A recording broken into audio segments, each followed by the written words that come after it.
pernah lah update status. Aku cakap mati lagi bagus. Aku duduk kat beranda. Aku dah langkah satu kaki, dah duduk kat atas tu. Dah gigil-gigil kan. Orang dah attack aku. 3 hari aku tak balik, kau pergi balai buat report. Bestnya kita punya episod kali ni sebenarnya Kim, aku tengok juga podcast kau dengan yang lain. Kali ni punya aku rasa kau share dengan aku dengan penonton yang nak menonton ni benda yang aku rasa benda yang orang tak tahu. Orang tak tahu. Aku tak pernah cerita. Aku pernah lah update status. Aku cakap mati lagi bagus. Sebab dah tak boleh go lah, dah tak boleh tahan. Betul lah ramai orang bunuh diri, aku cakap macam tu. Betul lah, patutlah ramai orang bunuh diri. Inilah rasa dia. Ini rasa dia. Tapi setiap kali sampai tahap maksimum, aku rasa macam okay, aku perlukan ubat. Udah gigil-gigil kan, orang dah attack aku. Aku dah lah setiap hari jenis baca komen.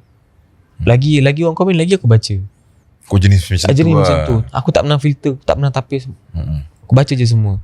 Aku pernah duduk check in satu hotel yang paling tinggi yang kat KL ni. Aku duduk dekat beranda tu. Aku duduk kat beranda. Beranda tu ada ni lebih. Ada lebih tau.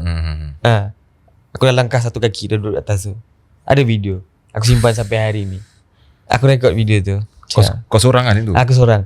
Time tu 50-50 ya. Sakit dengan nak pulih. Sakit dengan nak pulih. Kau seorang-seorang handle. Tak ada orang call kau. Aku suruh cakap dengan budak-budak aku. Aku cakap aku tinggal IC, aku tinggal kad bank, wallet semua aku tinggal.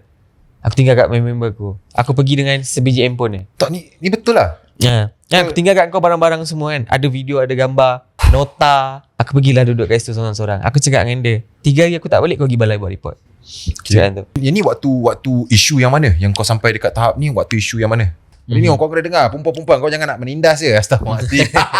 Okay, baru lah. Ni baru. Ni yang case latest lah. Ini baru. Yang ni baru.